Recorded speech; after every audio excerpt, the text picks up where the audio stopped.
Good evening, everyone. Welcome to yet another webinar from Math Revolution. Uh, Today, we will be I will be majorly talking on the numbers in the GMAT. It's not pure number system that we're dealing with. So I'll be only talking about the traps in numbers in GMAT, uh, because this is often which I've collected as per my user experience with a lot of students making, errors coming to making a DS choices or a PS. There are some traps that we have to learn about, and that is how I want to go. One thing that I want to just clear before we start is we are not looking on the solution part of the questions, but we are looking at the trap part of the question.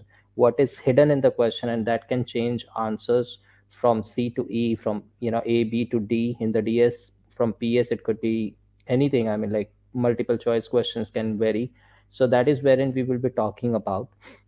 And once you start, once you practice this once, because we have a varied range of audience, so I'm not sure who is going with the number properties, number systems these days. So whenever you practice that particular part or a subtopic during your GMAT exam practice, just go back to the recordings and then you could definitely access it. And if you have any more questions, you could directly drop a message to me, right? So every information, I will gonna send it to you across by the end. There are two new, I would say, a good news that Math Revolution is coming up in the new year, and I'll share that part as well. So after the parallel success for almost 5 years now in math, we are upcoming with something good, great, something which people and students have demanded over the period of years. So I'll discuss that as well with you. But before that, let's focus majorly on the numbers. So some common things that you already know about numbers. I'll start with the basic part of what an integer is. So we understand integer is everything that could be put on the number line. So whenever a question says an integer, just put onto the rough note of your paper that it has to be negative, positive, and of course zero. Then start thinking about whether should I take, what negative should I take, will it have a fraction or a decimal or something. So right now, if I say integer, then the fraction or decimal goes away. If I say it's a number, it could be anything. So this is the first step that you need to always take when it talks about integer. Why integer is important? Just because the fact integer is so important, because we understand that there is a huge difference between solving a question. So let's say I'm solving a quadratic equation. Now every one of us understand the quadratic equation will give us two values, but let's say this quadratic equation was formed from the given question. Okay, it was not served directly to us, right? I'm looking at the chat window also along with, so everyone, if anyone has a question, just put it there. I'll try answering as many as possible during the chat. Okay, so that's not a problem. And I'm more focused on to the session. So I'm being parallel to both the screens right now for the chat and for the webinar. All right. So continuing the same thought, let's say a quadratic equation given to me will yield me two roots for sure, two values of the variable involved in the quadratic equation. But if I have to form a quadratic equation, let's say if I'm doing something for, let's say, a geometrical shape, maybe a trapezium, and if I have to form a quadratic equation, and my terms are given in a variable of x, so like let's say, one of the side is x plus 5, another side is like x, and then I have to form something out of it. And then if I form a quadratic equation, then again I'll get the two roots for sure. But if one turns out to be negative, we will neglect it. So why do we neglect it? Because the length of any particular geometrical shape cannot be negative. So this is wherein one has to be very clear with the fact that, okay, fine, if I have to neglect it, then what are the case, right? First thing. Second, there is very basic thing which I'm bringing right now. Let's say I write x square is equals to 9, right? Or x square is equals to 4, x square is equals to 16, x square is equals to 25. I'll always come up with a value of x equals to plus minus 2, plus minus 3, plus minus 4, plus minus 5. Now, but when I put this back into the square root, and if I have to find a square root of 4, a square root of 9, I just bring a 2 or a 3 out. That's a positive one, not negative. Because negative square root, which is iota, complex number, is not a part of a GMAT. So you need to understand that x square equals to 9 yields you plus minus 3, but a square root of 9 will always yield you plus 3. These are some basic things, which even experts at times get confused. It's not about a confusion indeed. It's like, they're not pretty sure about should they or they shouldn't write that plus minus 3 out of or not, right? So such kind of things can also create a huge trouble in finding the answers at times. So this is one thing that you have to take care of. uh, I just brought it in the discussion, right? Now there is a four conceptual part that I'm gonna speak right now. So zero is okay, we understand it. But when we talk about positive integer, and at the same time, if I say non-negative integers, so then it makes a huge difference. Because when I say positive integers, I'll start basically from like 1 to 3 and I can go up to infinity. But when I say non-negative, the word itself says that the integer that I have to consider should not be negative. So of course I'll take positive integers into it, but I have to take zero as well, because zero is neither negative nor positive, right? So the word itself says it's a non-negative. So now these are the words which will actually identify a lot of things. And it's not that I doubt on the fact that you guys don't know it. You already know it, because whenever we saw a lot of DS questions when it comes to inequality ranges, there has to be some terms that should have been given to us, so that we could definitely understand and find out the best choice of answers that fit to the questions, right? So these are the same kind of terms that we're going to talk about. What are those particular terms? Are they hidden? Are they well expressed, but we don't understand them? And this is what we have to actually understand today. So if I talk about consecutive integers, what are those? So they've been placed on number lines. Now I understand that, whenever the question comes back to me from any of the student, if they have a doubt and they discuss with me, the first thing, I don't know why it happens with them, they understand the consecutive integer part, right? And they themselves tells me the same thing, sir, it's a negative, it's a positive, it's a zero. Fine.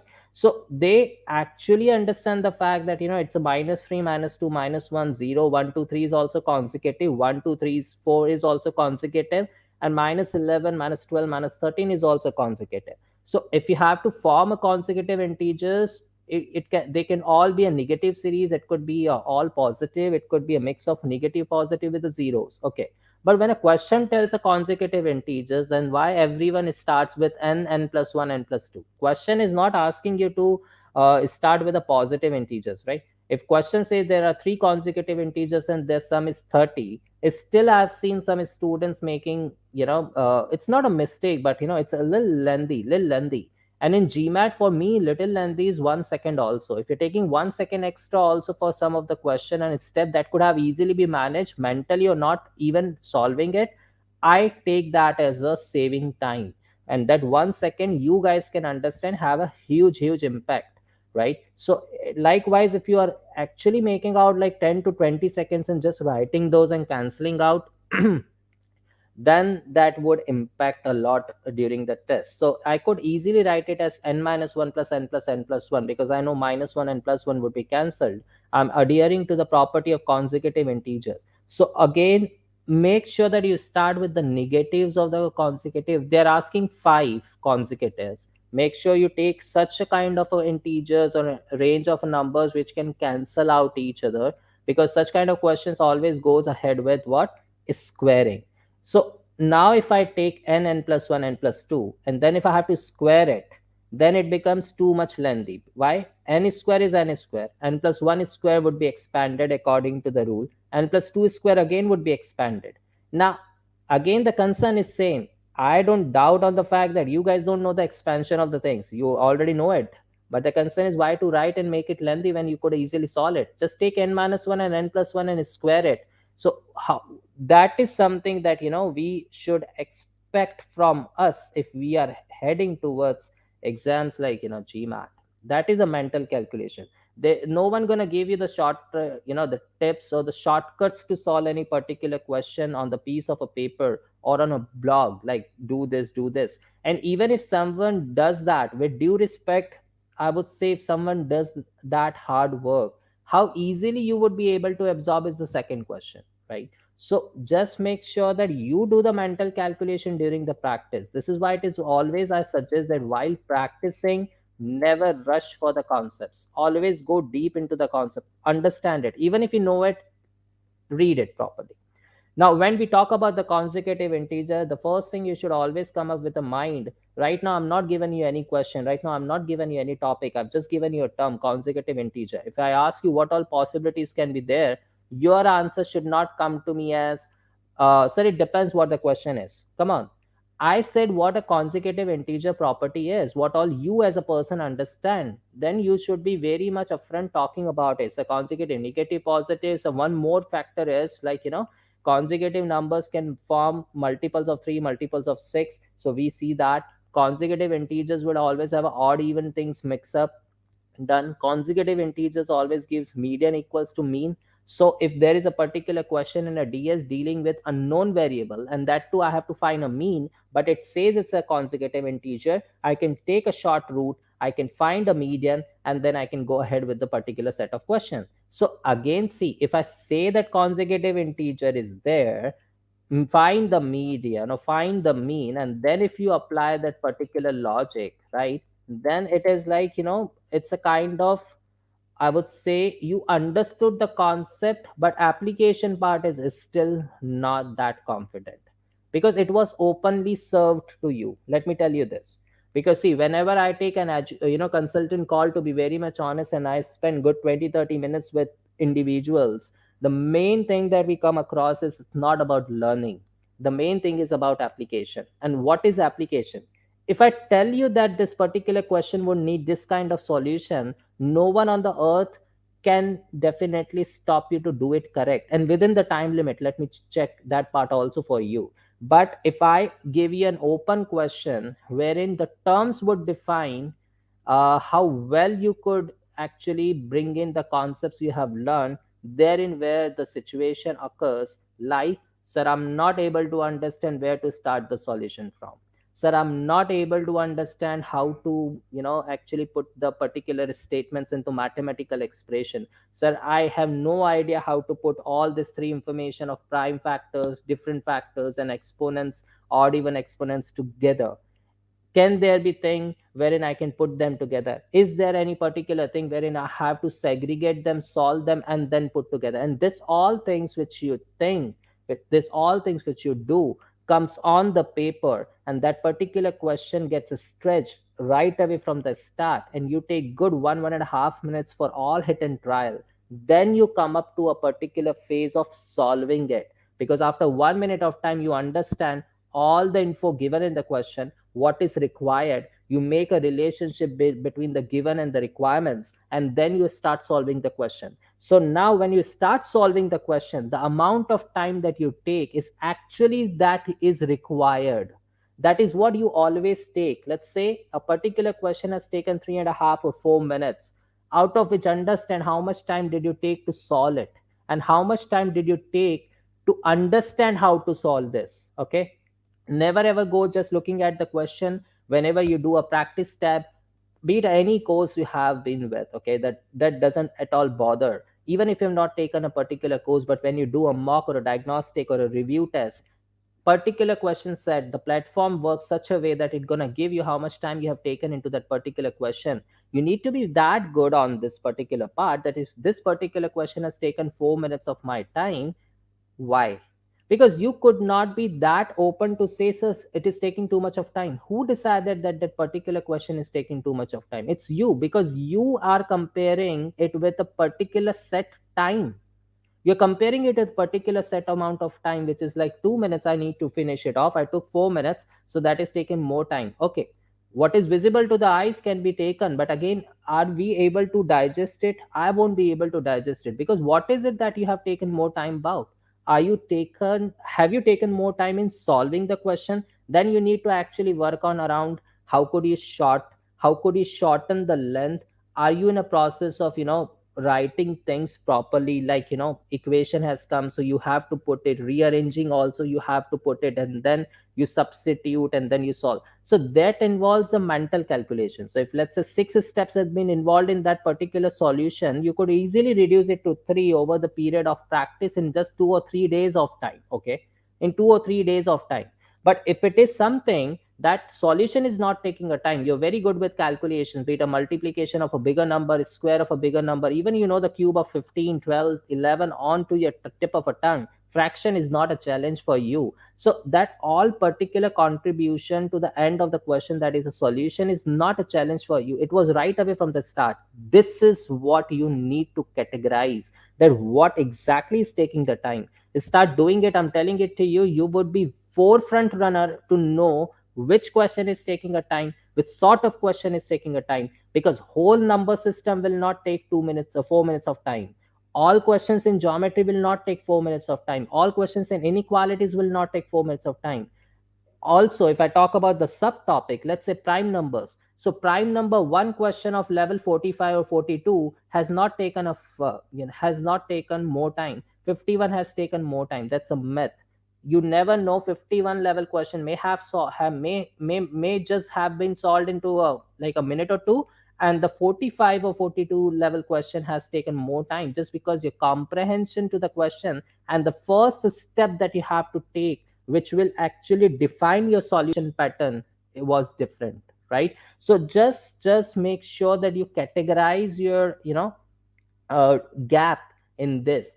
And this is very, very important tip that I'm giving to you, especially for the those people who are actually looking forward to raise their score. Because the challenge with such kind of experts are, I'm done with all course, I've already got Q47, I know concepts. It's not the case that I left 3 or 4 questions in the exam and that is why I just got Q47, that is 100% on the 100%. It's like I attempted all, right? But then too, I got Q47. So now what should I do from 47 to 50, or 47 to 49, 49 to 51? How should I move? And if someone tells this expert, go back and revise, this is a very lame answer, to be honest, because the question mark is, what should I revise? Because I know things, right? So in this manner, this is the quickest tip that I'm giving to you, which I generally give to most of the students who have raised their score. And I've seen a student raising a score by 10 pointers in 6 days, right? It's not about self praising, it's about people are there. I mean, you could go to the Math Revolution and you can see the review of the call they have put across. People have improved 10 pointers. So they were on 40, they've hit Q50 in just 6 days of preparation. Because preparation doesn't only make it doesn't it's not only about you getting surrounded by the books and everything, right? It's all about how do you process it. Okay, going ahead, DS questions on consecutive integers. So I've already told you this slide is okay. Let's solve one of the question. I'll be solving through variable approach, but I don't demand you to do it by the variable approach, because people who don't know it, don't get confused, will majorly focus on the questions and understand what has to be done. Question says there are consecutive integers in which 7 is the smallest integer. When a question itself says 7 is the smallest, the other has to be big. That's it. That's it. And now they're asking how many integers are there. If you ask me this question openly, not for DS, that there are consecutive integers in which 7 is the smallest, my answer would be infinity. And that is yours too, not a problem. But now when I say the median of the integer is 10, and if I'm giving you more equation to it, understand the question very carefully, that they're asking us the number of terms. If they're asking us the number of terms, you will always say, so number of terms would be like, what? Number of terms would be always infinite. I can take as many as numbers. I just have to think about the fact that 7 is what I have to start from. That's it. And I can go up to the limit.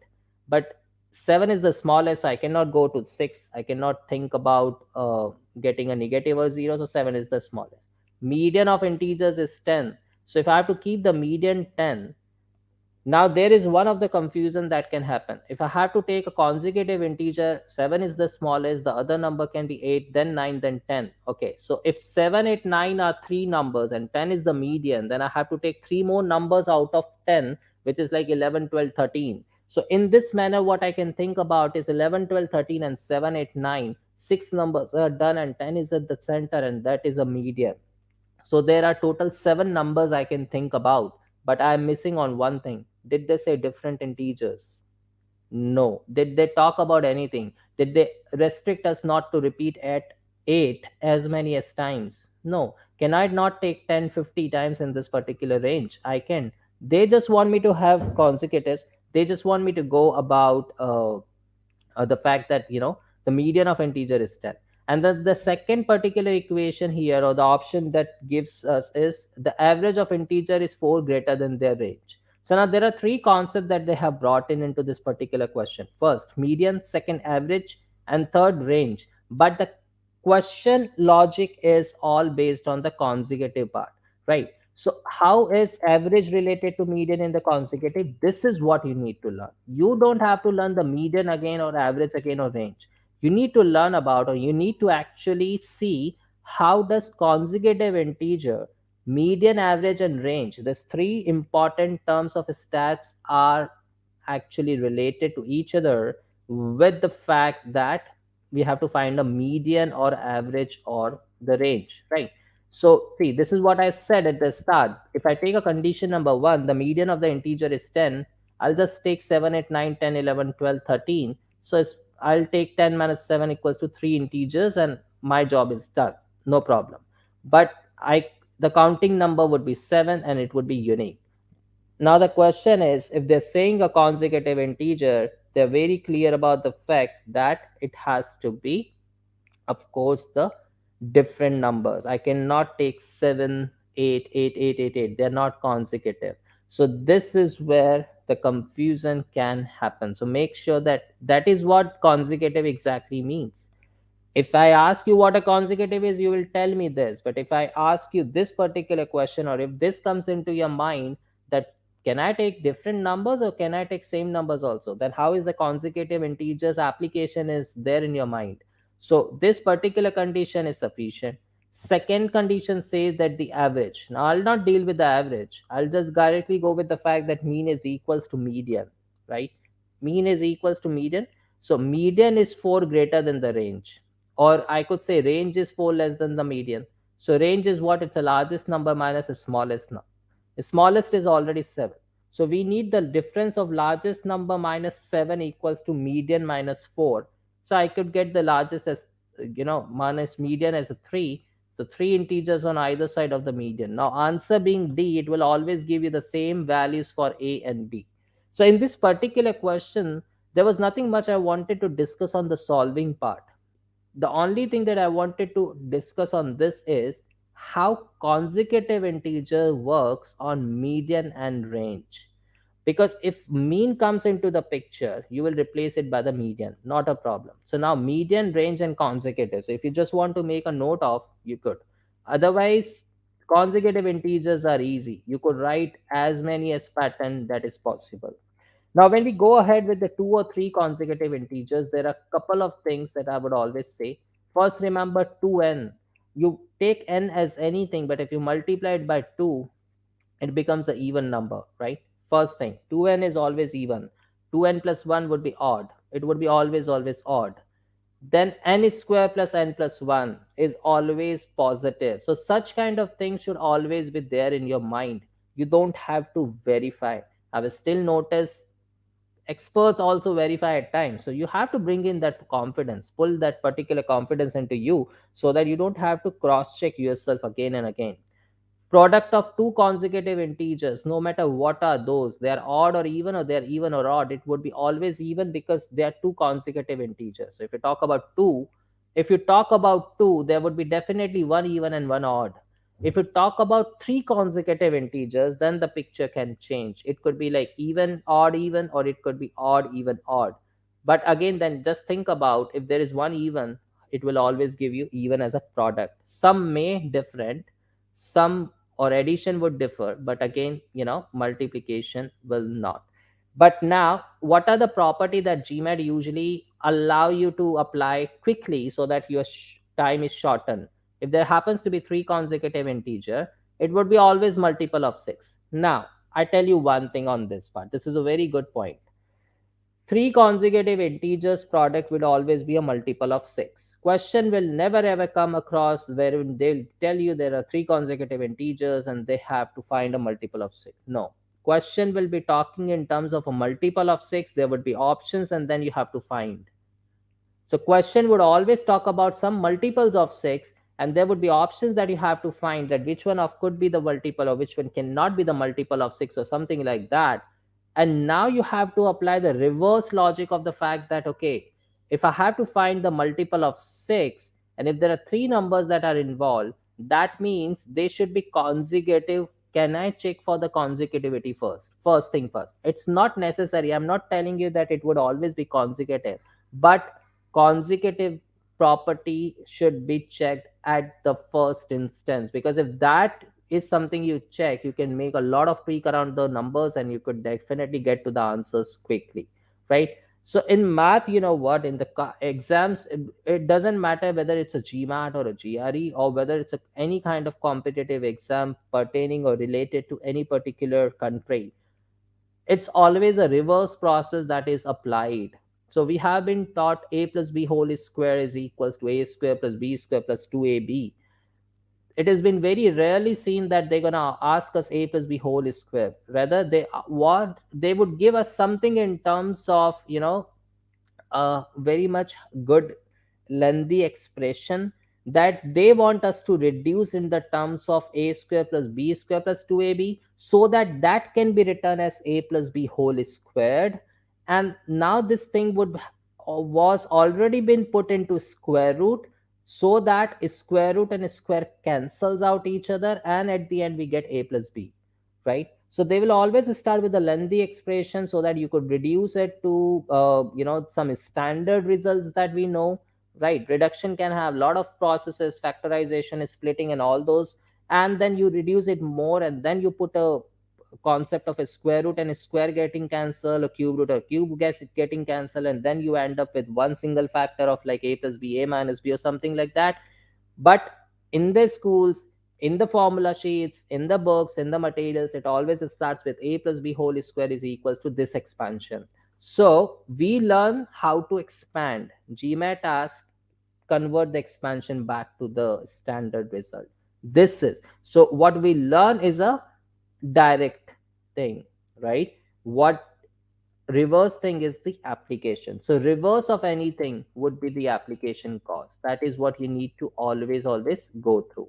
Let's talk quickly about consecutive evens and consecutive odd also. So consecutive evens and consecutive odds, so I can take all negative positives and zero. Of course, zero is even number, so don't get confused. Zero is even, it's not positive negative, but it is even. And anything which is forming a 2n type of thing, it would always be a even integers. Anything that has been like 2n plus 1, 2n minus 1 will always be consecutive odd. So try asking yourself, if I give you 200 numbers, how many consecutive even integers would be there, how many consecutive odd integers would be there?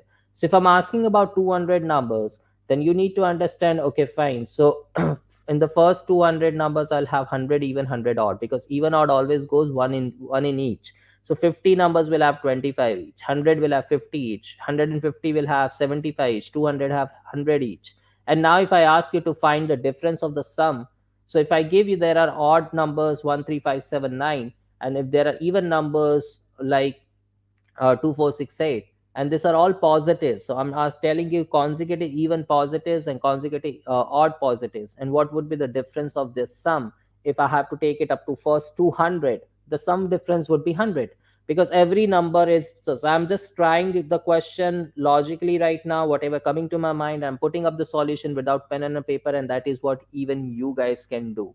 So you are actually focusing upon the properties, right? Now let's talk about the most important thing first, estimated integers. Now what exactly is estimation? Many a times one would always ask himself or herself, should I round off, should I take significant figures? During the high school curriculum, we were always asked about rounding it to one decimal place or three decimal place or three significant figures. GMAT never does that, very rarely. But again, it's not that common practice. So can we go with the rounding off or estimation, and how does the estimation or rounding off is will affect the scientific notation of a number. So any particular number that has to be expressed scientific into a scientific or standard form, let's say standard form, not the scientific form, the standard form, it is always a into 10 to the power n, where that particular a is always less than equals to what, it is always less, it is has to be always less than 10. So if it is 91 into 10 to the power something, if I have to make it 9.1, you should be very good at it. Like if I'm putting a decimal, how should I move the powers of 10? Concern is not about the fact that, yeah, that is easy, I can even do that during the test day. If you start thinking about, okay, I can do this on the test day, I can do this on the test day, I can do this during the exam, you were still taking at least 5 seconds to make sure that you do it correctly, you will do it correctly, but who gonna bring that 5 seconds back to you? So you need to very well be good with such kind of logics. Now let's talk about the estimated integers, what a estimation is. Let's see one of the questions quickly to the screen. So the question says, which of the following is an approximation of, and now they've given me 0.999. It's about to come there on the screen. Yeah, it's there. So it says, which of the following is an approximation of 0.999 times 1.999 minus 1.496 times 0.514. Again, the question is same, multiplying these all things and taking a difference is not a bigger challenge for me. But again, the concern is I have not that good amount of time left with me to do all this. So what I'll do is I'll make it very close. For 0.999, I'll just take 1. For 1.999, it's already 1, it's very close to 2, I'll take it 2. 1.496, I'll not take it as 1 or I'll not take it as 2 because it is already somewhere in the middle. So I'll bring it to 1.5, and 0.5 and 4, it is 0.5. Now if you see it properly, this is nothing but rounding off. So if you have to round it off, it's just above 5 rule, that's it. So now the question has been very simple, that it's 1 times 2, which is 2, and that is like 1.5 times 0.5, which is 0.75. So 2 minus 0.75 is 1.25. That's it. So the options would also be closed because GMAT has this tendency to write a word called approximation. Okay, GMAT has this tendency to write a word called approximation. Now this was an estimation. This was a direct question. Numbers were given. We could have easily estimated. What if there were some ranges given, some verbal statement given, and therein where we have to think about estimation? And that is all possible when there is a question, a big enough question, or a word problem, or maybe a DS question. Let's try a hands on DS question now. So it says John is trying to build a rectangular shaped garden. Now it's a rectangle. As soon as this comes into our mind, we start working on the length and the width part, and if I have to draw it, then it would be a quadratic equation. If I have to go with the concern of the fact that, let's say, if I have to go about the diagonal, then I'll apply the property of a Pythagoras. Everything starts coming to the mind, right? So one focus is already there on the question, but our mind is automatically ready. It signals that I am ready because you have read a word called rectangular. Now whatever comes, it comes. Okay, so Akansha just has got a question right now, and she says how to solve questions in fractions regarding which is lesser or which is greater, or what's the close value among the options. Akansha, there are three ways to solve this particular set of questions, right? See, if it's a very open fraction, right, the one thing that you can think of to do is just make the denominator common, and then you could easily compare the numerators to get the fraction values, right?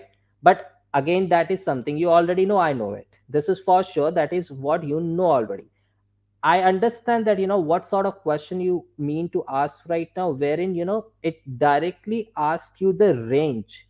So it will not ask you what would be the closest value. The question itself is in a particular fractions, and the answer is in the range of, like, it would lie between 1 over 2 and 1 over 3, 1 over 4 and 1 over 5, 1 over 6 and 1 over 7. I'll give you a very short trick for it. We all understand the fact that fraction value changes. So if 5 would be bigger, or 1 over 5 would be bigger, right? 2 will be bigger, or 1 over 2. So we understand how it is moving, right? So there are two parallel concepts. What you could best do is, like, there is one particular good note on this particular fractions on the GMAT club from the Math Revolution. That is what one you can think of. Or else you can go to the Math Revolution part and you can check it out in advanced number properties. But how do I solve this? Let's say the question is 1 over 50. Guys, I'm taking a question on Akansha. This is not there on the screen, so just listen to it. Question is 1 over 50 plus 1 over 51, 1 over 52, 1 over 53, 1 over 54, and 1 over 55. We have to solve all this. We don't have to compare, but we just want to know what would be the closest value for this particular fraction. And options would be like 1 over 2 and 1 over 3, 1 over 3 and 1 over 4, 1 over 4 and 1 over 5. The first thing that we understand here is taking a common denominator will not be into a good position, because that will kill a lot of amount of time for us. It's not that we cannot do it, we don't want to do it. That is what the first case is. So now what you can think about is, from the how many terms do you have? You've got 6 terms, right, in that particular question: 50, 51, 52, 53, 54, 55. 6 terms. Now this 1 over 55 thing would be less than what? 1 over 50, 1 over 50. See, 1 over 55 will be less than 1 over 50, 1 over 50, 1 over 50, 1 over 50. So what I did, I have lessened them all by 1 by 50, right? And they would be greater than all by 155. You getting my point? So 6 of 150, 6 over 1, 6 over 155, 6 over 55, and 6 over 50. This is how you take a range. So the whole chunk of that particular number blocks, put it to the first fraction, smaller to the first fraction, and put it to greater than the first fraction. So let's say we have 1 over 50, 1 over 51, 1 over 52. This three things has to be lesser than 1 over 50, 1 over 50, 1 over 50. Why? Because see, that is what I told you. 5 is bigger, but 1 over 5 becomes smaller. So 50 and 51. 51 is bigger, but 1 over 50 and 1 over 51, the results change. So if you have three fractions, 1 over 50, 1 over 51, 1 over 52, they are getting added up. Put it like this: make all these three things smaller to 1 over 50, 1 over 50, 1 over 50, and bigger from 1 over the last term, 52, 1 over 52, and 1 over 52, right? So now your equation looks like 1 over 52 plus 1 over 52 plus 1 over 52 three times, less than whatever your question is, less than 1 over 50 plus 1 over 50 plus 1 over 50. Add up all, solve, you will get the range. Your ranging would be like from 3 over 52, and this ranging would be from 3 over 50. That is easily you guys can manage to solve 3 over 52 and 3 over 50, and you will get the answer. So this is the logic that you put the whole fraction, whatever the fraction is, to less than the first fraction as many as times you have a term, and put the whole fraction greater than the last fraction that you have in the question as many as times you have the fractions, right? Try that 1 or 2 times, you will get the answer for sure. You will definitely get the answer. If you have any trouble, just write me back onto my email, right? I'll send it across to you. Fine, moving ahead with the same question now. Let's quickly do it, guys. So John is trying to build a rectangular shaped garden. He estimated the length and the width of the garden. Okay, he has estimated it. Now concern is, when the question says that it is already estimated, okay, then there is a possible of errors. Remember this thing: possibility of error would be there because he has estimated it. So now how does this error thing? They will not use the word called error, they'll use the word called actual, right? They'll use called perfect length, right? Or hypothetical length or estimated length. So we are able to actually understand the difference, that what is it exactly the case. So John is trying to build a rectangular shaped garden. He estimated the length and the width of the garden. Later he measured the actual length and the width of the garden. Then what is the area of actual garden? They are asking about the area. Akansha says, what is the numerators are also different. Then if the numerators are different, then you have to actually understand, or you could send me back the question that you've been talking about, because now there could be possible number of cases that we could solve through. You're comparing the fractions. If the numerators are different, you're adding up those fractions. There are certain fractions which can easily be manipulated and written back into some standard format. So please feel free to just write me back that particular one thing that you wanted to know. I'll definitely answer you back in the 24 to 48 hours of timeline. Okay, the question is okay, fine. So question looks okay to us. Now it says the estimated length of garden is 200 meters and estimated width is 100 meters. Guys, see, estimated length is 200, width is 200. Area is not a big deal here. Area is length into width. But there could be four cases, there could be two cases, right? 200 is a length. I can take 199 and 201 also. And for width, I can take 99 and 101 also. Now, because it was an estimated, right? So now the concern is there would be four possible cases that we could draw through. So again, area of an actual garden with the first, it seems a little difficult. So I'm just escaping the part of a variable approach, right? Yeah, just don't want to confuse you. People who understand the variable approach, they will be manage to understand this. They could solve it by variable. People who are not yet familiar with the variable approach, it's okay. We will directly focus to the solution because it has used a word called estimated. So length is 200, W is, this is what I said, 200 plus minus 1, because we could always estimate it over the 1 meter time. Now, see, if there is a value called 200 and if I have to estimate it at 1, it would be zero point 0.5 plus or zero point 0.5 minus. Okay, so just make sure that particular lower bound and upper bound things. So now these are the different values that I told you, 199 into 9. Now you don't have to multiply it, right? You don't have to at all multiply it. You just got four values. That's it. The job is done because it's not a unique answer. Okay. It's not at all a unique answer. More than one case and it's not a unique answer. Our job is done. But now let's talk about the second one, right? But the second one is also same because it says the same thing. The difference between the actual length and the estimated length is 1 meter. Now, why did I combine it? Okay, I tell you. First of all, if I'll apply the variable approach, I know that there would be a combination involved into this. But if I, let's say I'm not much familiar about the variable approach and I directly cannot tell that whether I have to combine it, quickly do it. The first section says length is 200, width is 100 meter. Am I giving you a particular range wherein the approximation or estimation had happened? No, it may not. It may be with the bounds of 0.05, 0.1, it could be 1 meter, it could be 0.5 meters, right? So lower bound, upper bound values are not given, so I cannot take it as 201. It may be 202 and 198 also. Okay, and I just estimated it just to make it 200 so that my calculation, so that doesn't give me anything. Second question says, the second statement says difference between actual length and estimate length is 1 meter, but what is actual or what is estimated? At least give me something so that I can utilize the difference part. So that is also not working. Now if I combine, I come up with the fact that okay, so 200 is the estimated and difference is 1, so it could be 201 also, it could be 199 also, two values. For 100 it is 101 and 99, two values. So overall I get four values, so that is not sufficient. So this, why did I solve this particular question verbally without writing anything? Because you guys can also solve it, right? Use pen when needed. Don't jump on to solve the question. No one gonna take the question away from you in this world. It's you who have to solve it. But first look at those particular question, that whether does it require a solution or just a mere logic, and it's done.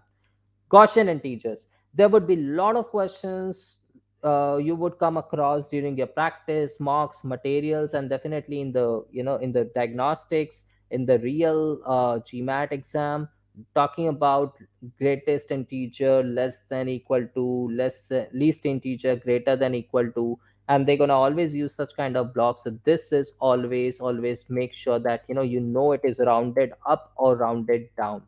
Understand there are two words hidden into it: least integer, greater than. So see, let's say I'm okay, fine, I'm taking a number called 4.5. Okay, now 4.5 is a decimal. I'm dealing with integer. Tell me all the integers which are greater than 4.5. So now you will say, sir, we start from 5 and we can go to an infinity. I'll say that's okay, you can go to infinity, but name a few integers before you tell infinity. So you'll say, sir, 5, 6, 7, 8 and integers. Done. Now I'm asking you that out of this range which you have got, 5, 6, 7, 8, 9 up to infinity, which one would be the which one is the greatest integer? You will say, sir, infinity. I mean, no one can define it. So how can we say that which one would be the greatest integer? So now the question can never ask you find the greatest integer greater than, right? It would be always least integer greater than. which one is the least integer out of that particular data set, which all are greater than the given number. So there are two things involved. First, find all the numbers which are greater than the given number in terms of integer, and out of those, find the least one. So that is how it write it as least integer greater than. Vice versa, greatest integer would always be from the less than. So let's say I ask you all the integers which are less than 4.5, you're going to say it's a 4, 3, 2, and we can go to minus infinity. Now, in this all, tell me which one is the greatest, because I cannot ask you the least because that will go to minus infinity again. This is the concept. And this is the only concept in the question. Let me tell you, that is it. This is the only question or a concept, right? So now I'm not going to show you the solution. I'll give you 10 seconds to solve this particular question. Let's see, and put your answers onto the chat because that would keep us more interactive, right? Because we are there for like next 15 to 20 more minutes. Let's make it quickly. Question is there in front of you. Read it. It says greatest integer less than or equal to x. You just have to tell me the answer. What could be the answer for this particular question?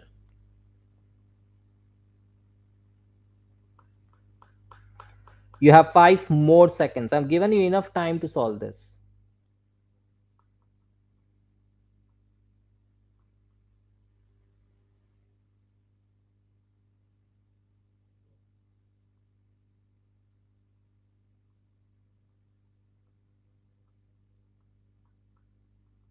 Guys, quick.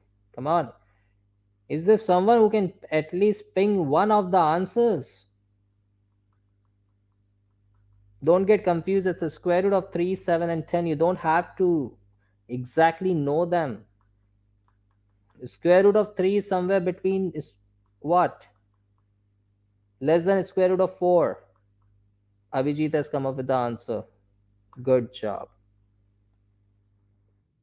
So, square root of 3 is what? Because the square root of 4 is 2.2. The square root of 3 would be 1 point something something. It's a 1.732. We know it, right?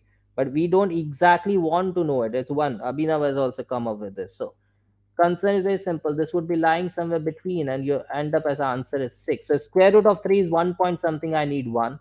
A square root of 7 is 2 point something. I need 2. A square root of 10 is 3 point something. I need 3. 3 plus 2 is 5. 5 plus 1 is 6. That's it. Job done. I don't know why, this particular set of questions. See, everyone has got yes. So now I'm sorry, with a due respect, I'm taking your name. Okay, don't feel bad about it. But Avijit, Abhinav, Suhail, Haile, Akansha, Uttam, any one of you can you write one of the statement on the chat so that everyone can look or everyone can write? Does this question actually need more than 10 seconds to solve? What do you think? It's okay if you're not able to manage right now, but does this particular set of question required more than 10 seconds to solve? Was this question under the belt of one single handed comprehension and the job could have been easily managed? Do you actually want to reread the question and get confused? So just write your thoughts on this particular part. I'll just move ahead with the prime factors, two important cases in the prime factors. You can put your thoughts always. And guys, during the webinar, during the live webinar, always keep putting something onto the group that keeps in, the live interaction running. All right, let's go with the two important points on factors and prime factors. I've seen a lot of confusion happens between the prime factors also. Everyone understand how to find the factors, how to understand total prime factors, and how to understand total factors, right? But there are certain set of confusions that happens. That is okay, but what I want to actually discuss here is not about like how to keep differentiating between the factors or the prime factors. The easiest manner to actually break up or split any particular set of numbers to understand the relation among themselves is always a prime number. So if you start factorizing, taking a LCM, HC, whatever, it's best to have always the prime so that it becomes easy, because the primes are the most basic foundation. What I want to discuss here is how does the exponent, right, affects the total number of prime factors or prime factors. Every one of us here, most of us, I would say, or every one of us know this particular fact, that how to find a total number of prime factors. We'll all write that particular number, and let's say it's 2 to the power 2, 3 to the power 2, 4 to the power 5 to the power 2. So we'll take that particular exponent or a power, then we'll increase it by 1, so it will become like 2 plus 1, 2 plus 1, and 2 plus 1.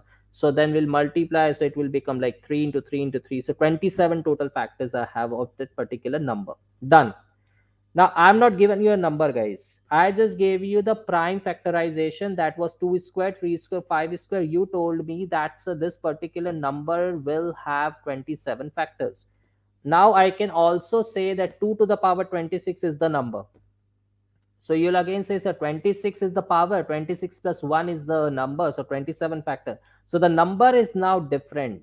You can check on yourself, 2 to the power 26, how many factors will it have, and then check on yourself, 2 square, 3 square into 5 square, what is that number.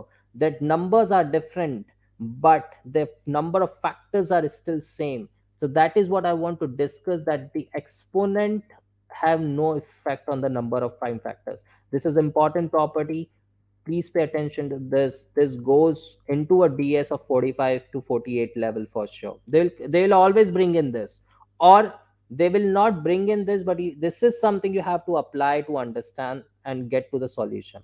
So question is there on the screen. It's about to, yeah, it's about to come after this particular. It's there. Okay. It says if a and b are prime numbers given, and n is a positive integer. Of course, they have to tell us whether the n is positive, or it could even be, negative also. But again, since a and b are prime numbers, n is a positive, this is the most common statement. How many different factors of a times b to the power bn are there? I tell you one thing, guys. Reading this particular set of question, the output that particular students make is, I'm dealing with A, I'm dealing with B. B is dependent on n power, of course, and A has to get multiplied. So if I could get by chance A and N, my chances of answer is ready. So they, before focusing on something else, decide this fact that I need A and N. That's it. I need A and N to find the answer. Now the mind, subconscious mind, will push them for B because it's there already, right? It's already there. So it their subconscious mind will actually push them for B. Now what happens is, see, understand how are they starting the solution. A and N I know I need, which I have also. So ideally they are already created a hypothetical answer to be C. So they will only check for B. They will only check for B. Changing the B and the job, changing the B, will it make a difference to the answer or not? And then they will again start looking up that A and B are prime numbers. A and B can be same, A and B can be different. So again, the concern is what Uttam has wrote right now, that suppose A equals to B. This sort of understanding will prevent you to fall in a trap, because now you have actually changed your track of understanding the question. See, guys, when you start, I'll just take a sip of a water and I'll just bring you to one another set of question. Every one of us understand the fact that if there are two variables involved, we need two equations to solve. A very common thing that we have been taught, experienced also, that if there are two variables involved, we need two equations and we need to solve them. But that is not mandatory. That is not at all always required. There could be instance that both of the equations are just one. It's always that the second equation is being transformed by, like, let's say multiplied by 2 and written in terms of other. So it's not always the thing that it looks like. Similarly over here, I've seen a student falling for one single fact of judgment on the very first line. I need A and N, and I'll check for B. When they say I'll check for B, their relationship of A and N with B has cut off, because they will just be checking with B. They will not check A and B. What Uttam has done right now, if you could see on the chat, he has clearly written suppose A equals to B. Because now if he says a equals to b, that means he is not wandering to find out, he's not chasing a and n, he's still neutral, he's neutral there. He is ready to take up the cases for a, b and n. So he's actually checking a and b with respect to n change that will differ the answer. So this is how, this is where I say, put yourself very much calm at the start. Don't make a judgmental view looking at the question, because that is the biggest trap you will often have, right? So let's see, let's combine both the equation, can we get to the something? So let's say a is equals to 3 and n is equals to 3. Okay, so a n equals to 3. See, this is the same thing, Uttam, that the solution says if a and b are same, and if a and b are different prime factors. But what is it exactly, guys? What am I telling to you? I'm comparing a and b, because I'd never focused on that I just need a and n, a and n is there. So if I have to just see b, I'll never ever compare it with a, and I have a high chances of not taking it equal, because the question says a and b are prime numbers, they're not different. So either you have to be very spectacular reader who comprehends the not given things also. But honestly speaking, when you have that aura of 3.5 hours of exam, that particular moment is really different, which cannot be explained and defined even by the experts like us. It's you who face it, it's not we who face it, honestly. It's you who have been doing a question from last 2 hours, and this question comes to your screen. It's you who have you know controlled your mind. It's you who is doing everything. So chances of you missing that different word into the question, you're not comprehending, you're not bringing that thought, is likely possible and acceptable, of course. But again, the concern is how to not lose onto it. Don't make a judgment on the question, that's it. Take question neutrally, don't make a judgment on the question. You will automatically fall for the cases which is possible. And whenever you would go back to check the solution, let's say if you got c, you will see it as to be e. You will say b, it could be a or d. That difference only happens only because of some special misouts. But if it is like I'm marking a, answer happens to be e, so there is a wide range of difference in the concept. Let me tell you this also. So if you're making an error, so this question is solved, this would be e for sure, because it's not a and n that has to be defined. Because a and b happens to be equal, they're gonna give me same. B happens to be different, it's over. So game is over in that particular question.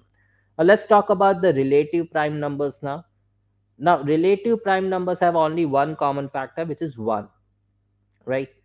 Now, many a times we could do this GCD thing, but honestly, most of the time it may not be applicable. Like 3x plus 2y is given something, it may form, like in the equation, it is given 3x plus 5y is 21. There would be one value of x and y that will satisfy this equation, uh, for which x has to be 3, and for, sorry, x has to be 2 and y has to be 3. So that makes it 15 plus 6, and that makes it 21. And 3 and 5 are relative prime numbers. Why? Just because their highest common factor is 1. So that is wherein you could think about only one set of pair. But ideally, in the open arena, this may not always be the case. Okay, so just don't fall for relative prime numbers and have one set. Solve it through some good methods and you would understand. But yeah, anywhere wherein you could directly apply that logic, it depends. So what are the other set of information given in the questions that could also affect the relative prime numbers? Likewise, in this particular question, it is very direct. M and n are integers which are greater than 1. What is the value of m and n? Now looking at this particular question, again I can make a sense that I need m and n. Okay, first equation cannot give me an individual m and n value. Done. First equation cannot give me m and n, right? And second equation again cannot give me m and n. So what I'll do is I'll take the value of m in the terms of n from the second, I'll put in the first, all those substitutions that we haven't done in the childhood. Okay, so two equation needed, c is the answer. In this set of question, you need to understand that is there a kind of a relativity in this. Okay, so if it's 3m plus 4n equals to 23, quickly find out if there exists one of the pair for m and n for the equation number 1 that can get us 23.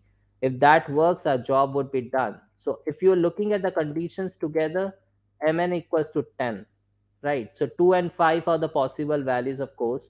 So if you put m equals to 2, n equals to 5, right? So don't substitute. Even if you have to substitute, don't do m equals to 10 over n. No.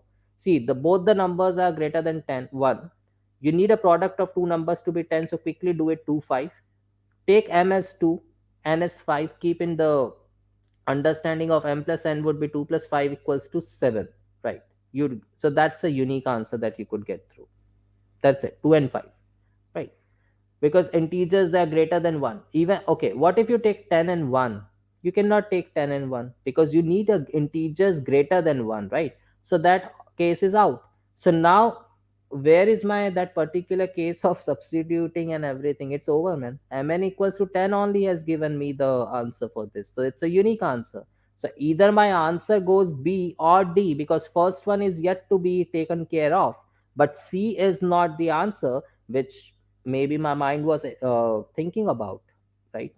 So c is not the answer for this particular question, this is for sure. Now let's go with the first one. So now the first one says 3m plus 4n is equals to 23. Don't get confused. Try understanding 3 and 4 first. They're relative prime numbers, so one pair of n and m, highly possible to justify this equation or satisfy. So 3 times 5 is 15 and 4 times 2 is 8. So 5 and 2. It would be the same number. It would be the same number. Automatically that has come up from the second. I'm not saying to use the second information, right? Second information given from the second in the first case. I'm just trying to use the numbers that were there so that I don't have to think much, right? 2 and 5. So it doesn't matter 5, 2 or 2, 5. We just have to find m plus n. That becomes 7. D is the answer. That is it. So from C, it has got to D, right? So this is a trap. This is pure trap, because in this sort of questions, students have made mistake. So always remember this. The next slide would be good for you to read, right? Read that particular slide for a second. I'll hold that for a second. It talks about take a positive integer, number of relative primes. How do you find total relative primes, or how do you find total co-primes, like, and relation between a common factors or something? So it's a huge formula. Like, if there are n numbers and if there are other integers in co-prime, so you just have to go back to this particular slide number 34, of course, whenever you get a time, or maybe you have this particular formula with you. So this is one of the question that could also come up with. The question never tells you the co-prime and the prime things, let me tell you. So that is what you have to find. Question will not tell you about relativity. You need to check whether that's relative, because that would make a change to the answer. They will not give you, but they will always give you an opportunity to utilize that particular thing, right? So let's go to the example of this application of the formula. Let's take n as a 6.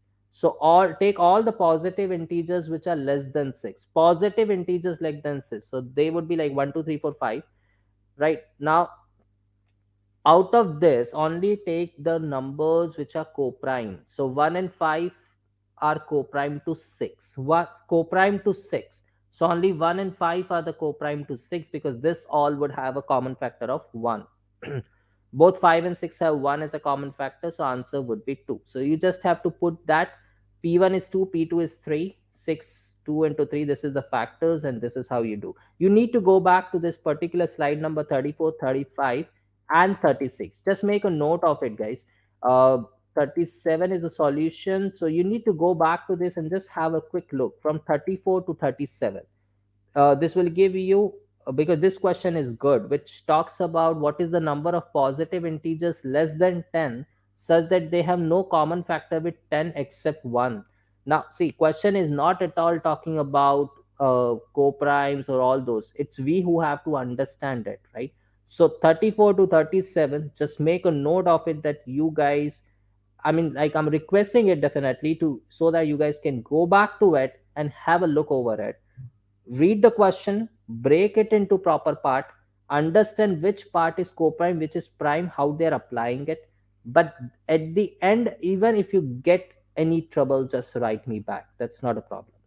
Next particular part of a concept is terminating.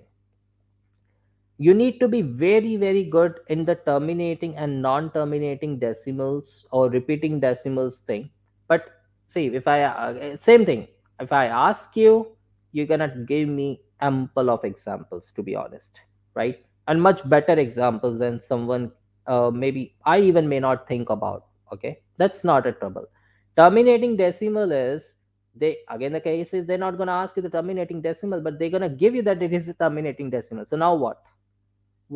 Now what if they give you terminating decimal? Then now what you have to do? You need to just remember one thing: terminating decimals. Okay, I'm not gonna put it like terminating decimals ends up into a number after a decimal. No, it terminates. No, I'm not gonna tell you that way. Terminating decimal is all related to 2, 5, 10. That's it. Denominator 2, 5, 10. That's it. Nothing else into the mind. If I'm dividing any number by 2 or a 5 or a product of 2 and 5, like which is 10, right? Or a product of 10, like which is 100 or 10 squared or 1000 maybe. Or 2 cube into 5 is squared or all those things, that particular number in the numerator would always end up into terminated part. Anything else from these three numbers, 2, 5, and 10, anything else is there in the denominator, my job is done, that is not terminating.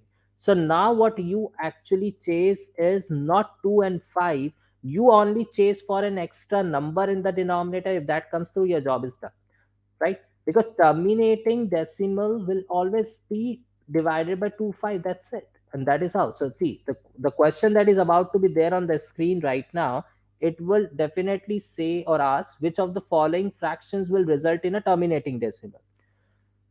Result in a terminating decimal, you just have to chase for the denominator that will have anything other than 2 5 10. That's it. Okay, try, I'm telling it to you. If that works for you, if that is done, your job is done. Don't chase for only 2 5, chase for any other thing 2 5. It would be more quicker to solve the question, right? I'll directly put the solution on the screen right now, because everyone would be able to divide and do all such things. Whatever is there on the screen, to reduce it more, if I were you, I would not have actually factorized it. Rather, I would have actually done it in such a quicker manner. Like, which one would be the, see, they just want me to have a terminating decimal. 129 will not be a terminating part. 138, 2 and 5. So 138 cannot be written in the powers of 2. It will it's still, or 5 will also not be there because it has an 8 into it. So it requires some other number. 225, again, that's pure, not only 5, because you could understand 2 plus 2 is 4, 4 plus 5 is 9. That means this number is divisible by 3. Out. 7 plus 1 is 8, 8 plus 4 is 12. So 174 is still divisible by 3. So 3 has to be utilized in this no matter what. Out. What remains? 128. That's it. That's the power of 2. Now you justify it as that is a 2 to the power of 7. Yes. And that's a terminating. Of course, yes, that is a terminating. But when you try to justify it, then you're breaking every denominator into terms of 2 and 5 to justify. What I tried to say was, rather than justify it for 2 and 5, think about, is there any other possibility of any other number than this or not? That's just that, because your focus is possible or not. So you are not ideally dividing this denominators by 2 or a 5 or a 10. You are actually trying to divide it by some other number, because if that happens, you're sure 129 divisible, it's not divisible by 2, right? It's not divisible by 2. It's not divisible by 5. So it's any which ways out. 138, 3 plus 1 is 4, 4 plus 8 is 12. That means it is divisible by 3. So it's out. I'm not focusing on 2 and 5. I'm just focusing on 3. I'm just focusing on, can there be any possibility of other numbers coming in? That's it. So if you pick a fraction and bring it to the lowest form and do it for all, then you're taking more time, right? and you guys have to save your time, right? Anywhere you get an opportunity, right? So this is what you could best think of: chase a number that actually uh, disturb the property of terminating decimal, right? So if 3 comes in, no terminating; 7 comes in, no terminating; 11 comes in, no terminating, right? So just check those numbers and you're done. So you're definitely, you will be very much good with. Now see, let's talk about the DS question. How does it look like and how can we go about the DS on this particular part? See, it says if a and b are positive integers, is a over b a terminating decimal? Now see, a over b a terminating decimal, question is asking us this. It's there on the screen. Okay, it's already there now. A and b are positive integers. Is a over b a terminating decimal? Question is about is. Answer would be yes or no, right? Maybe is not the condition. Fine. To have a in this particular question, does a actually tells us a terminating decimal? Because see, again, understand the same thing. A over b a terminating decimal, people have marked the answer as C for this particular question. And they still say, sir, we can answer. No, it's not a terminating decimal. No, it's a terminating decimal. First of all, the question is, you're dealing with a terminating decimal. Somya says it's B. Okay. So she's not focusing on the fact of like A is required or not required, or B is required or not required. She's more focused on the fact of terminating decimal, what a terminating decimal, how a terminating decimal is formed. So terminating decimal is formed because of the denominator. Denominator defines the terminating decimal. Doesn't matter what a numerator is. So do I need A? It's all about B. So it doesn't matter I'm taking 17 or 170 or 170 millions or whatsoever. My B is 8, which is a power of 2. So it's a terminating decimal. So shouldn't our answer be B? This our answer is B. Simple. Right? But just looking the same mentality, guys. You know what develops? Okay, two variable A B required. What was the major question? Terminating decimal. How does it matter A or B or in this particular case? But this happens. I'm telling it to you. It happens with the experts also, guys. See, right now there could be a high chances of you thinking them to be an easy question, because right now, honestly, you're not in a exam mode. I'm telling it to you. You are at the receiving mode right now, so you are a little relaxed, right? Your mind is little I won't say it's casual, it's relaxed. You are actually receiving it, no, not a problem. And accordingly you are delivering it, which is automatically correct. So right, Suhail also gave the same answer, Somya has also gave the same answer, which is correct right now. And you guys have been answering for quite a while now, which I'm definitely liking it. So, and all answers are going correct, right? That definitely give a much of a confidence in yourself that you know it. But the concern is you are at the receiving end right now, right? Akansha has also come up with the same answer, B. Now when you deliver it, when you apply this particular logic, you cannot guarantee that the same question would be easy for you, because again you have to balance lot of other things as well. I know I talk a lot. I'm talking a lot about other things as well today, right? But that is very, very required, just because GMAT has recently changed some of the pattern of the questions. To be honest, see, I'm not scaring. I'm just updating you with what update I have got from. So it's all about. They're asking more a geometry or a probability, but this was this particular case. In last 15 days of exam, geometry and probability have been their main portions. Not throwing a difficult questions though, but tricky questions for geometry and probability. Inequality, absolute values were very less, numbers were very less, so never ever form any sort of myth that would take a high weightage, this would take a high weightage. No, because you got, see, if you would have a beginner, then the case was different. With you guys the case is different. You're already on a level of expertness, and then when you are away with that with one or two pointers, now I understand how much does it hurt, and there is no clue to it how to get over that particular part. And that is what I have been taking a consultation many a times with the students. Feel free to talk to me over the call.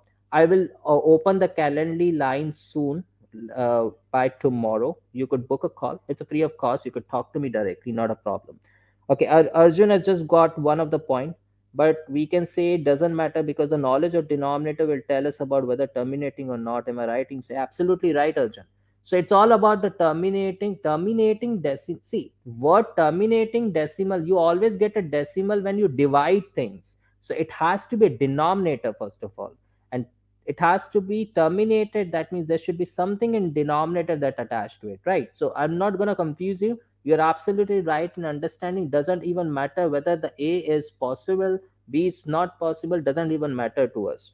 So, ma'am, GMAT is in 1 week. Is it possible to have one session on probability and geometry as well? So, ma'am, I could have tried it well, but what you could best do is like, you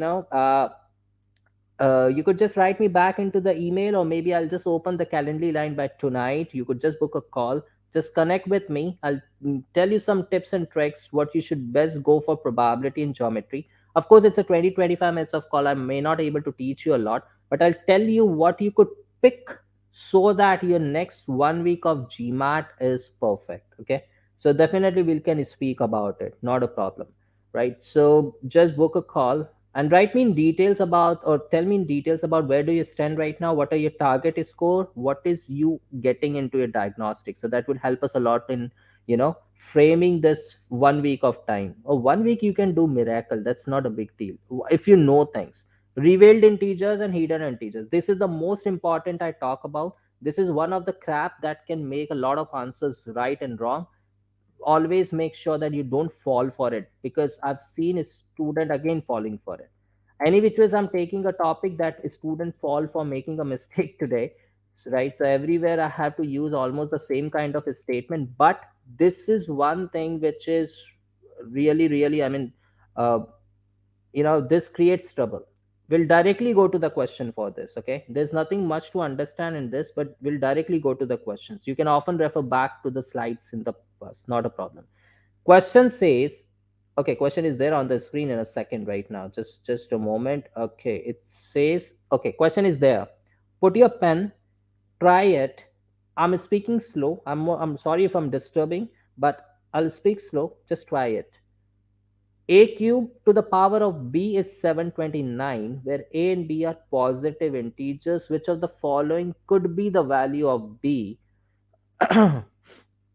Now, I'm giving you 10-15 seconds to solve this. Whosoever gives the first answer. Akansha, the links are always posted on the GMAT Club as well, but you could just go to Math Revolution, click on the counseling tab. There is a counseling tab, click on it, and it would always bring it to you to the schedules. But I was just keeping check on my schedule part. And okay, Uttam has got the answer C. Fine.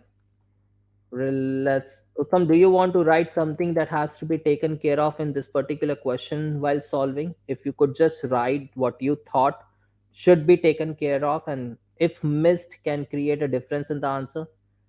Meanwhile, I'll just complete my statement. So, Akasha, you can go to the GMAT Club also, it's posted there, but you could often go back to the Math Revolution website. There is a counseling tab, click onto it, it takes you to the Calendly page. I have to open the slots. I have not opened yet, but I'll do it by tonight for sure. You, because people have got exams, so it's much better you discuss out with me. Okay, let's solve this. Meanwhile, we get something from Uttam. Okay, so 729 is 27 is square. That will not be a big deal for you people. I know you know a lot of its squares. 27 is 3 cube, because a has to be written in terms of 3. So you will write that into a cube also. So that is done. So a equals to 3 and b equals to 2. So that is a possible answers for sure. And we just need a value of b. So that could be done. But what about 1? What about 1? I can still write it as 9 cube, which is 729, and I can put the power b as 1, right? And that can again get me b equals to 1. So the answer here, Uttam, you need to check it once. How did you get 3?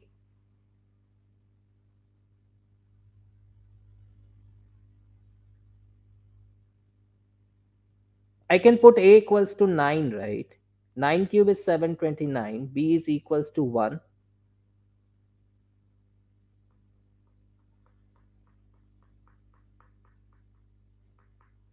See, this is what you did.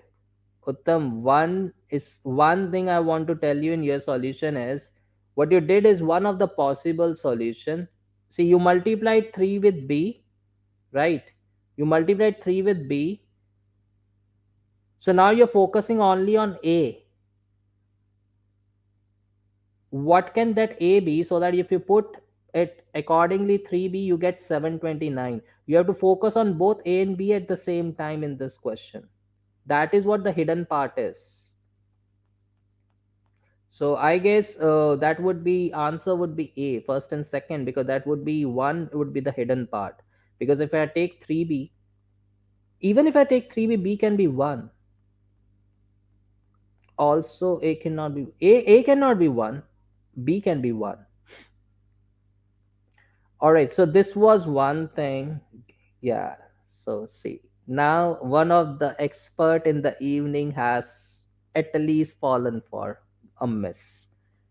I'm telling it to you guys, it happens with experts like you only, right? A beginner would, it's not about, I'm not insulting, please don't feel offensive. Beginners will never fall for such kind of miss, because they're yet to go to this high level concept. This is a pure trap. They never start from such trap. It's always the experts like you who've been hitting 47, 48, 45, 49, 50, 51 would fall for this. I know this, right? And that is why I conducted all this session about, because, and keep this particular recordings with you. Let's go with the negative trap. We are very much soon ending it up. Let's go to the negative trap. uh I thought like this particular webinar will take 40-45 minutes. It's good that it's long. Okay, fine. A is less than B, which is less than C. That is what it says on my screen, about to be delivered at you. So A is less than B and B is less than C.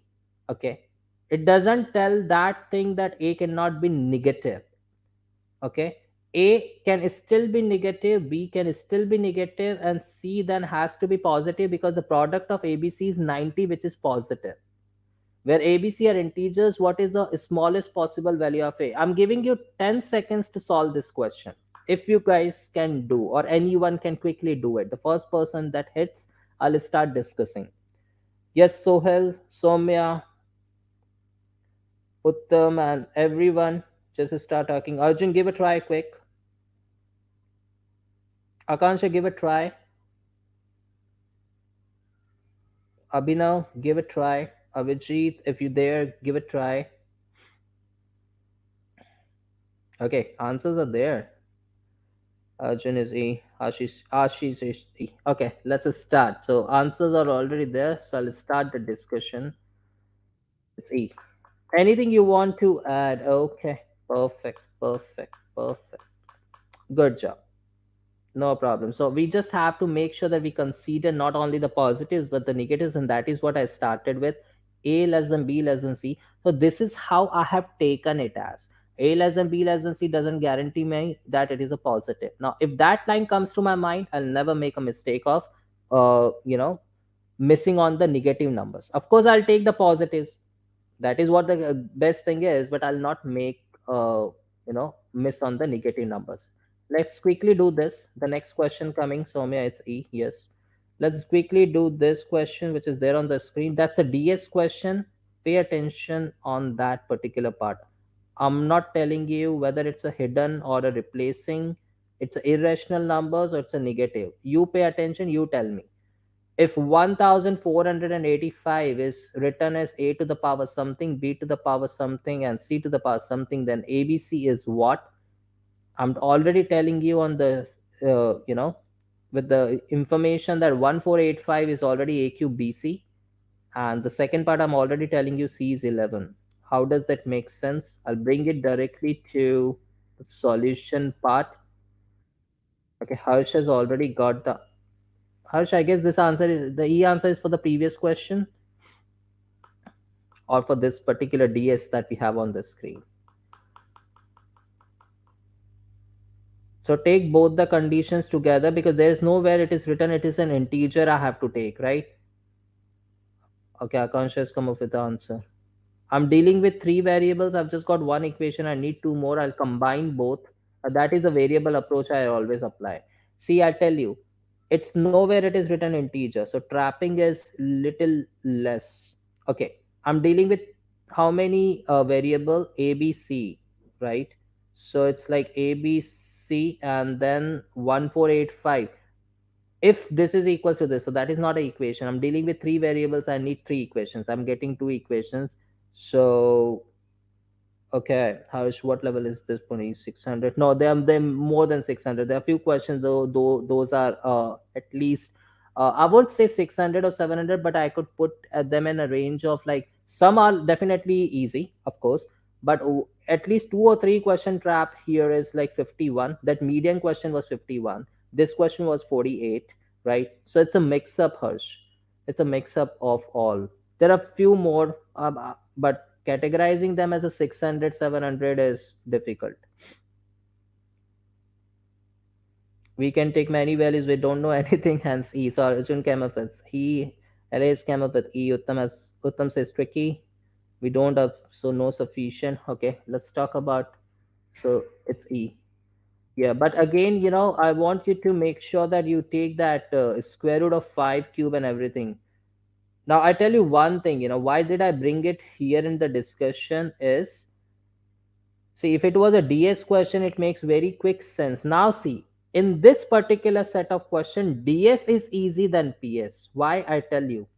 Because in DS, if you get one extra case, you can say whether it is insufficient or not, right? You just need one extra case and the answer falling in like maybe situation or more than one values, and you can put it not sufficient and done, right? So doesn't matter that Somya puts three cases to prove it not sufficient, Arjun keeps five, and Uttam does just two, and Hele does 11. All four of you will give me the answer as not sufficient, E, and everything, every one of you. But if I put this back to PS, then there is high chances of error, wherein not error but the miss out of not considering a irrational number. So this set of question in irrational would fall into difficult. For DS it would be much a kind of a easier, because for you your aim was to get something as a common value, even if you change the cases. That is what you not got. Your job is done. I agree to this particular fact also, that there could have been a student who may not have even thought of using that cube root of 5 into it and done it. Maybe they have just got two such cases before only to mark it as an answer E. They may not have thought of to use cube root of 5, uh, right? So that's what I said. In the DS, it would have been very easy for this set of question, right? So just make sure that PS doesn't fall on this. All right. Now, something to talk about math revolution. You guys know it, like we have been established from a long time. Person involved behind variable approach, like he has taken so many times the GMAT, and he's been always a perfect scorer.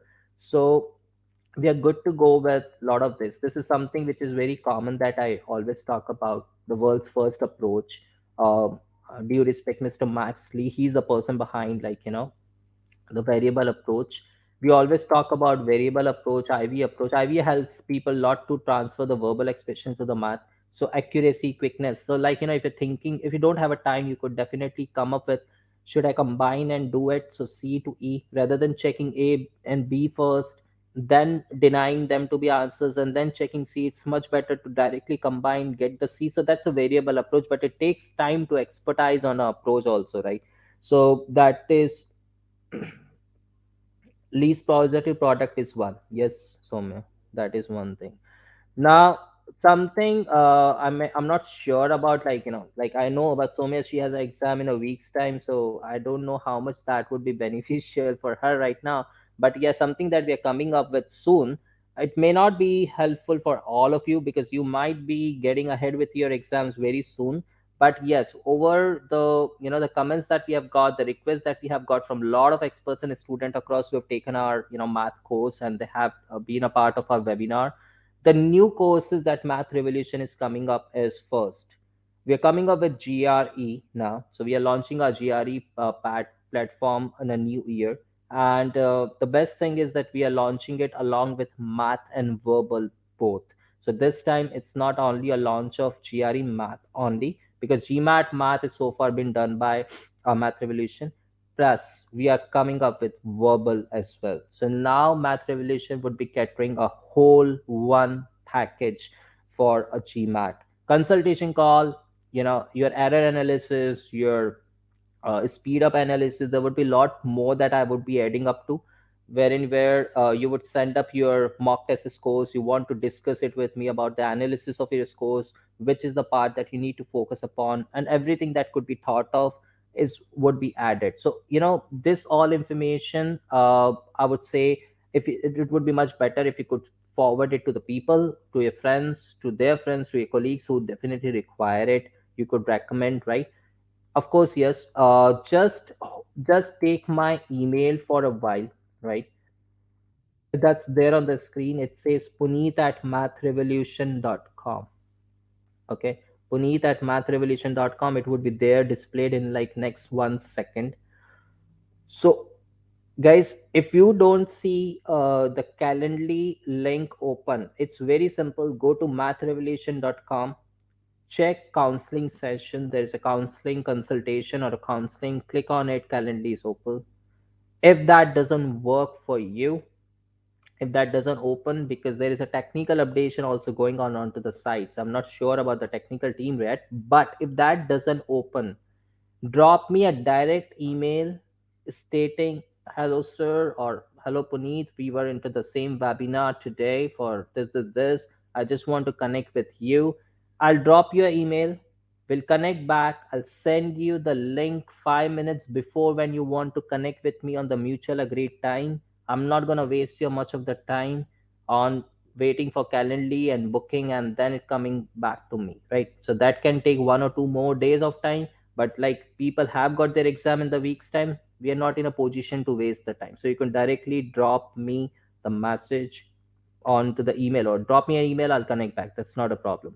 As well, that would be soon updated because the management is still citing out for like what could be the best cost, but of course it would be pocket friendly, to be honest. Quality and pocket friendly, that is what we've been thinking upon. Let's see when the launch happens, but it would be soon for everyone. That's not a problem. You guys, if you have a GMAT registered emails, it will be there on the GMAT club as well, the launch, so you guys would be aware about it. That's not a problem, right? All right, guys. So anyone now if has got any question, just drop me an email. I found it really good today. I'm sorry if it got extended a little than expected, but when you guys started participating, that gives more motivation to anyone who conducts a webinar, because it's a more a kind of a discussion that we go through. And just go through that, back to this thing. If you have any question, just reach out to me directly. That's not at all a trouble, any moment of time. Okay, with the same thought, stay blessed, stay safe, right? Keep yourself always check into the blessings, keep your family members in the blessings properly. And yeah, with the same thought, I take a good night to you, right? Fine. Take care of yourself, guys, everyone. And let's see when we connect back and when we talk soon to each other. Okay, but anyone who is about to appear for the exam, go composed and consolidated, right? I'm not gonna say don't fear. That would always be there in the head and the heart. Don't over let it come over to you. Be neutral, be composed, take a question. Never see time when you have to start solving a question. See the time when you have solved the question. Try it during 1 or 2 diagnostic. You will find the difference. Never see a time when you have to start solving. See the time when you have solved the question. That will at least reduce some part of your pressure. Okay. Fine. Thank you so much, guys. Take care of yourself. Bye bye. Good night.